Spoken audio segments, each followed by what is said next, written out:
Welcome to the Women Who AI podcast, the show where bold women come to the front row. I'm your host, Kelly Tenney, founder of Women Who AI, and every week I'm bringing you real conversations with the women who are building, automating, and making history in the AI space. Hello, everybody. Kelly Tenney here, the host of the Women Who AI podcast. I am so happy to be here on another amazing episode today, having a conversation with the amazing Diana Morgan from Whole Heart Marketing. Welcome, Diana. Thank you. Happy to be here. Yeah, I'm so excited for us to chat because Diana is, again, the CEO and founder of Whole Heart Marketing, and she is very much a conscious digital impact strategist who really, I think, Diana, you do so much in your commitment and your mission of value around the concept of a whole heart marketing strategy, which is really about true relationships, trust, right? Authenticity, and I think what is being like your true self, having marketing that really is soul driven and purpose driven. So I'm excited to pick your brain today about AI, because I would think that with your mission and values and commitment to this concept of whole heart marketing, AI could be an interesting topic for you, especially in a space where there's so much what's turning into common and generic AI driven content. So I'd love just to hear, what your take is on AI and how you've chosen to kind of integrate and adopt it into your business, if at all. Okay, sure. Yes, I have. I love AI, and that might be surprising to some people to hear that. And, I always start by, I'm so as you said, my work is a lot focused on social media. And just to preface this by saying, I you can read about it in my book, but I went through 3 rounds of really God, Facebook, this is my life. Because I have a very spiritual background, I have a holistic background, and, so I always like to say I'm not like the others, in the internet marketing space. And so that being said, I also always say every sweet half its sour. Mm. And, it's the same thing with Facebook, with social media can be the most annoying thing that ever walked the face of the earth, just the same as, it is a powerful tool for positive change in the world. And the same thing with AI, every sweet half its sour. And so what I want to talk about is how I use it and how I teach my clients to use it.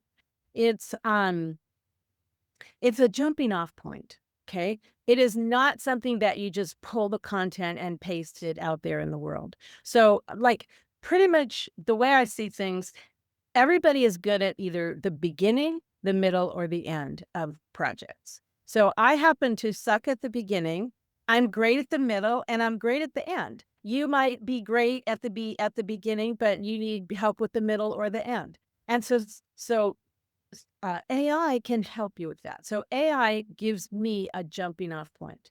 So I'll put something in there, I'll ask a question, I'll put a prompt in, and when I get that content, I'm going to take that and I'm going to infuse my voice in it.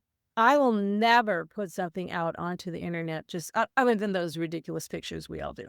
But other than that, I will never put content out onto the internet without infusing it with my own voice.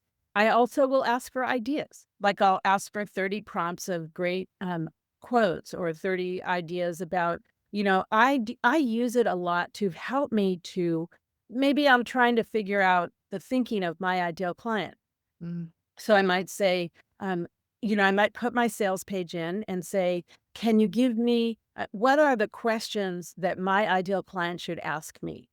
And then I will and the answers. And then I will take that and massage it and then use that. Or I'll say, here's my sales page. What are the objections that my ideal client will have? And so I'll use it in that way to help me. Like, I mean, I've had like meetings with my chat GPT, like on the weekend, spend a whole weekend brainstorming and we'll have a marketing meeting. And then I'm going to take all of that and I'm going to make it my own.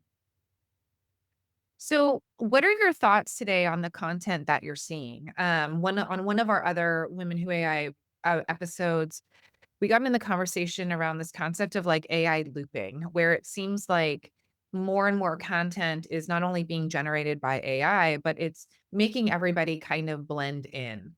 And so now we're seeing more AI generated content than we are seeing authentic content. And where people were probably using AI to try to create more content, now we're just all drowning in it and nobody's kind of standing out. So, what are you seeing from your eyes as a marketer in terms of content that's being created, that's being put out there? Yeah, I mean, it's when you the minute you said that, you saw me smile because, Yeah. we all know what's AI now. That's why you can't do that anymore. You Mhm. can't just pull stuff straight from AI. But like I said, you can use it for brainstorming. And, I'm going to talk about this in another direction too, because being a social media strategist, um, you know, the bots pick up the AI too. And they don't appreciate it, and you don't get high up in the algorithms when you're using the AI content. They know.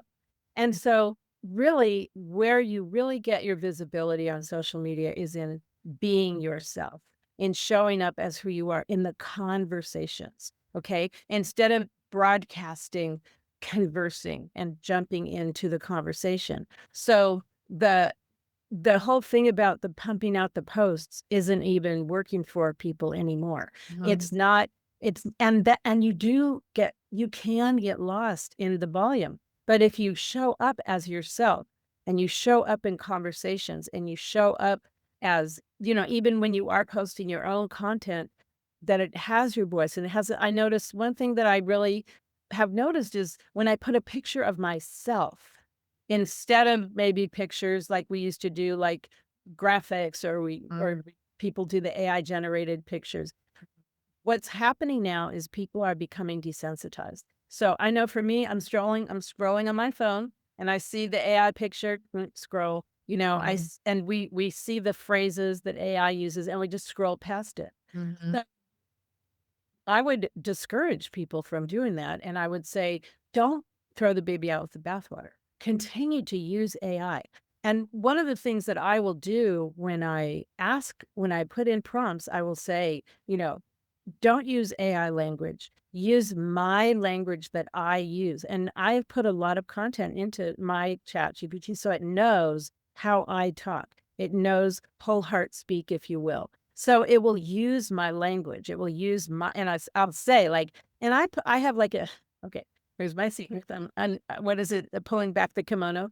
I Word doc. I mean, a Google Doc, and it has don't use any of these phrases in my Mhm. content, and I just paste them in, because those are like the really the really telltale ones that everybody knows. So when AI first came out, right? And it was like Chat GPT was the only kind of tool to use. I used to talk about as an early adopter, we used to talk about the 80-20 rule, right? And so like ChatGPT maybe is creating 80% of your content, and then 20% of that content should be your own authentic content. And I'm guessing, but I don't think that that ratio is working anymore. I don't think that that is even something close to what we should be doing with 20% of content. I don't even think would make a difference at this point with all of the AI generated content. So, do you only use AI specifically for brainstorming, or is there ever a time where you might have it write a post or write something? And if so, then how do you go about layering your own content over that? Okay. Yeah, I think it's like 0% AI, and Yes. Sure. like, again, it's like, I wanna make sure I'm heard on this. Don't ever put anything straight from AI onto your, social media, and I also use Claude, I use other platforms too. But so one of the things what I'll do is like I do use it to to expand my content. So for example, I like to start with the sales page. So I'll have like here's my free tips, my free bullet points, here's my takeaways, and I'll say, create the sales page. Then I will take that and I will go through it. And by the time I get done with going through it, it looks nothing like what it Mm, did. And I always take whatever I'm doing, I copy it and I paste it onto a Google Doc, and then I work from there. mhm. And then I'll take what I come up with, which is my voice. It's all my stuff. I will put it back in and say, okay, um, give me 4 blogs. But then I will go in and again, I will rewrite them so that they're my voice. And it's funny because so I have put a lot into Chat GPT. Mhm. And so Chat GPT really knows me. And sometimes things will come up from like personal things that because I put a book in that I had written a very long time ago for it to sort of like it was on a remember the old days when we used to use floppy diskettes? Yeah. So I had my master's thesis, which I wanted to write. I'm using it to write a book. So I couldn't get it translated into anything that I could use, a Mm. Word doc or anything. So I put it in there and I asked it page by page. This is actually a really funny story. So I was putting it in page by page and asking it, translate this into English for me. And it did. But at a certain point, after about maybe 6 or 8 or 10 pages, it would go like, it would start commenting on my content. And be like, "Okay, I did not ask for your opinion, just translate." Yeah. Your perspective is not quite accurate here. It was Oh my but gosh. I know, it's a little scary. But, let's see, I got off the track. So, uh, so then I would maybe ask for my 4 blogs, and because it knows me from that other content, it will even infuse things into my blog that I'll be, "Oh, that's a really good idea and a good perspective." Um, But I'm still gonna take it and make it my own voice. mhm. Then I might say like, "Okay," and again, like I said, for me, this is jumping off point. So this is like it's so much faster than me sitting here looking at a white piece of paper trying to Yeah. figure out or a white document trying to figure out what to put. So then I'll say, okay, 4 social media posts. And again, I'm gonna like, go and edit those. So it is a speed up process for me at the jumping off point, and then I'm gonna take the next hour or 2 to like massage it all and make it my own voice. So you kind of touched upon this, but here's what I want to ask, right? So I imagine that there's a lot of people that maybe are listening or are using AI to help them create content faster, right? If you think about there's so many marketers out there that are running workshops, create 90 days of content in an hour, create 500 reels off one piece of content, right? Like that is kind of the thing. And these workshops are filling, these people have tons of people following them. They're right. And so there clearly is value, a perceived value in using AI to generate content at a faster manner. Mhm. And I suspect there might be people listening to what you are sharing, which by the way, I 100% agree on. Like there is no way that we can all stand out anymore if we're all using AI and whatever. But like I imagine the first um argument or objection would be, but doesn't that defeat the purpose of why I'm actually trying to use AI if I have to go in and then kind of edit it myself anyways? And you touched upon this by saying it's faster than staring at a blank piece of paper. But as a marketer, right, as somebody who actually does this for a living and helps clients create heart centered marketing, what would you say to those people in terms of why it is worth it to spend that extra time and not cutting the corner and letting AI create 90 pieces of content?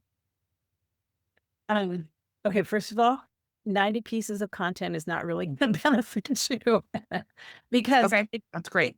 okay, so like I'm gonna just backtrack a little bit to jack up my social media success formula.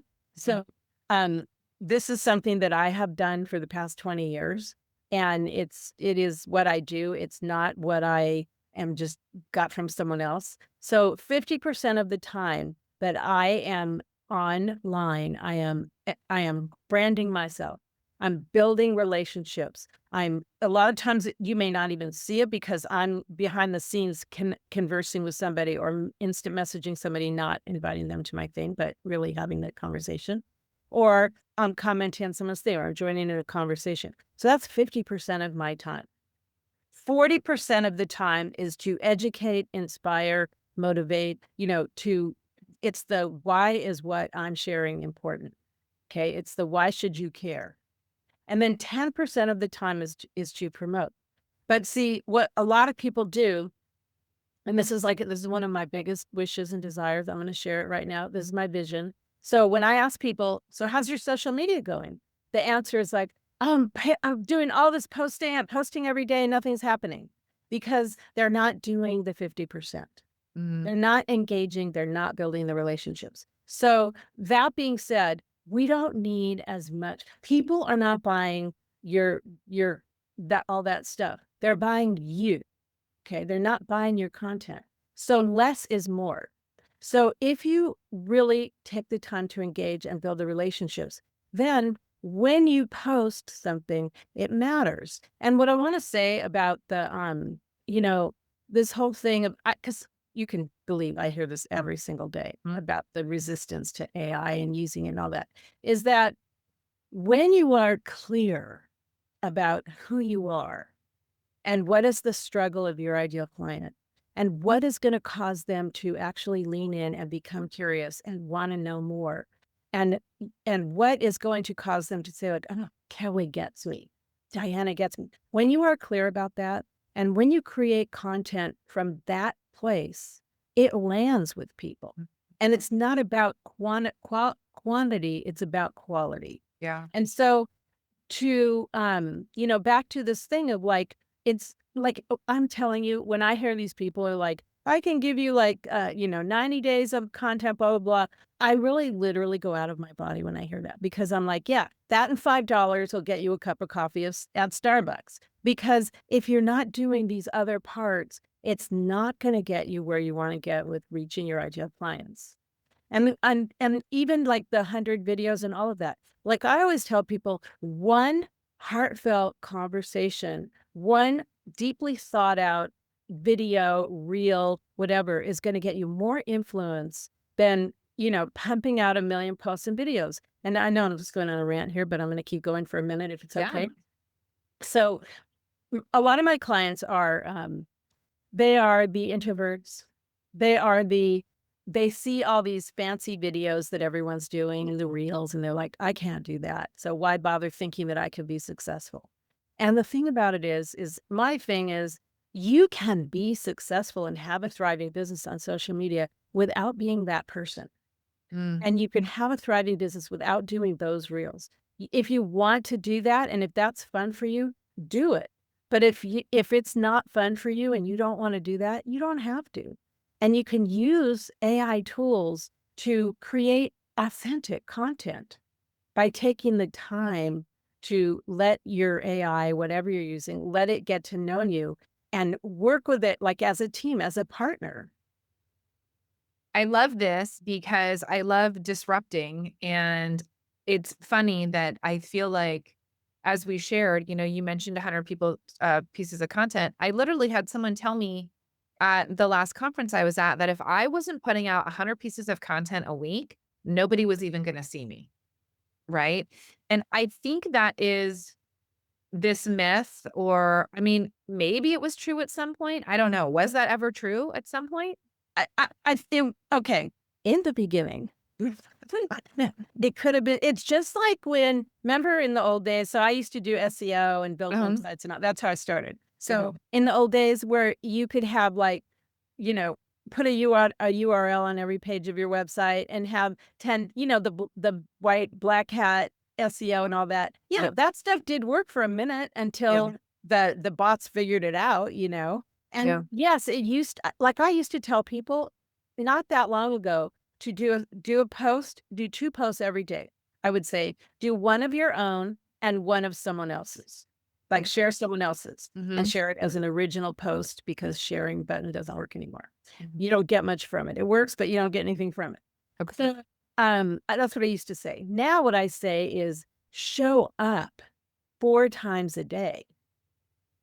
Show up for 15 minutes 4 times a day, and you are gonna see your social media expand exponentially. And then, you could still I post about once a day, but Mhm. I'm not, like, pumping out posts, Right. and really taking the time to, again, share something that I know my ideal client needs to see and know to f to lean into, something that they can feel seen and heard from. Yeah, I love that. I mean, I definitely am not consistent on social media in my business with email marketing or anything because I also just don't wanna crank out content that isn't in alignment with what I would say. And what I've found is, um, like some people have been like, "Oh, could you imagine if you were actually consistent? Like how that would change your business?" And I'm like, "I don't know," because I feel like when I post something, people know that I actually have something to say, right? Like when I send an email, people are like, when you send an email, which isn't all the time, I know you have something to say because you're sending an email and it's not just one of the 8 emails that I get from you, during the week. So, Right, exactly. That's the same thing with the email. Oh my god, these people are sending, like, I mean, I just drag it right over to promotions. yeah. Like, Yeah. "You are bothering me."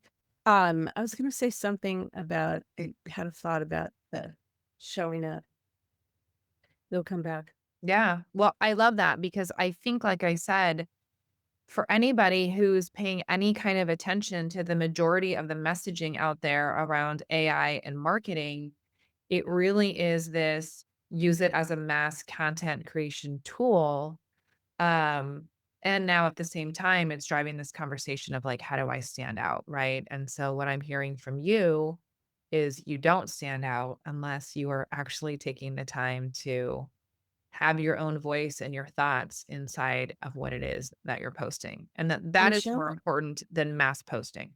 show up, and if you don't do that, like, a lot of times people, they do like, "Well, oh, I know I should post. I know I should do this or that. Oh, well, I have this thing coming up. I'll post about my freebie or my workshop." Yeah. But that means you're doing 100% promotion, if that's Yeah. all you're doing. And the thing is that when you the other thing I want to say about all of this is that this is like another one of the big myths of social media. Even if people are not liking, commenting, or sharing your content, it does not mean they're not seeing it. Mm, And I really want to emphasize that because, like, if you want to know if people are seeing your content or not, try sharing something really personal. Notice how many people comment when it's your birthday. mhm. They're seeing all the other stuff too. And the same thing with email. I was sharing this yesterday in my class. So funny. So, I used to be like, I wonder if anyone's seen my email because I send out like a religiously, I send out a blog every 2 weeks and then whatever else. But if you ever want to know if people are reading your email, send something with a typo or a wrong date. Let's see. You get so many responses Yeah. there. I mean, I have never done it on purpose, but I'm gonna tell you, like, then you'll know people are really Yeah. but, Yeah. it's the same thing with email. It's like that the we all want to feel like there's a personal connection. Mhm. And I mean, AI definitely has a place in all of that. It's a powerful tool, and that's what it is. It's a tool. Yeah. Yeah. I love that. So, to wrap up, currently, what is your favorite AI tool? Honestly, I'm still loving ChatGPT. I like Claude, and I'm starting to embrace Claude more. But my favorite so far is still, I guess maybe it's because that's where I started, and I'm just kind of too lazy to move Yeah. on. But I'm starting to expand my horizons. Yeah. Well, I mean, you've done something really important that we really haven't touched upon, but I know inside of the Women Who AI, we're always talking about is training your brain, if you will, your knowledge base. And it sounds like you've done a really extensive job at doing that.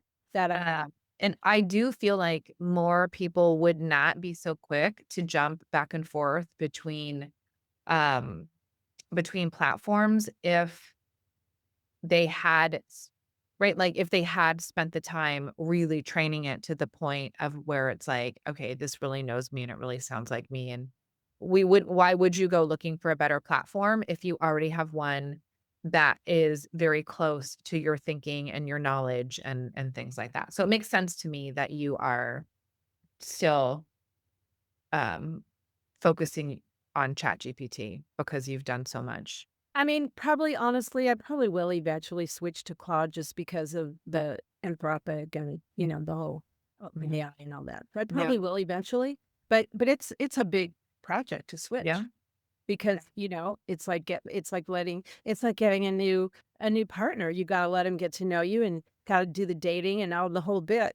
Yeah, I know, right? AI dating, who would have thought? Well, Diana has graciously offered to all of our listeners her 9 simple free organic reach strategies that actually work. And I think, Diana, one of the most valuable things about this conversation is that you really are busting a lot of myths that I think a lot of people out there are still following in terms of those reach strategies and what used to be true or maybe what never was true, but really talking about how a lot of what we're seeing out there is not necessarily best practices. Absolutely. Right, and I love that. So if you guys wanna grab that, it's going to be in the description, of this episode, along with links of where you can connect with Diana. Um, Diana, I'll get from you, your social media links. If Mhm. you've got a book a call link or something, we'll make sure that everybody has what they need so that you can connect with Diana. As you know, that is where she likes to spend her time connecting, building relationships, Yes. and actually having conversation. So make sure that you reach out to her. And thank you for, I know you're in a time of lots of personal excitement. So I appreciate you just spending some time with us. It's my pleasure. Thanks, Yeah. Kelly. And thank you, everybody, for tuning into this episode of the Women Who AI podcast. We'll see you on the next one. Take care. That's a wrap on today's episode of the Women Who AI podcast. If this conversation gave you something, a spark, a strategy, or just a reminder that you belong in this space, share it with a woman in your life who needs to hear it.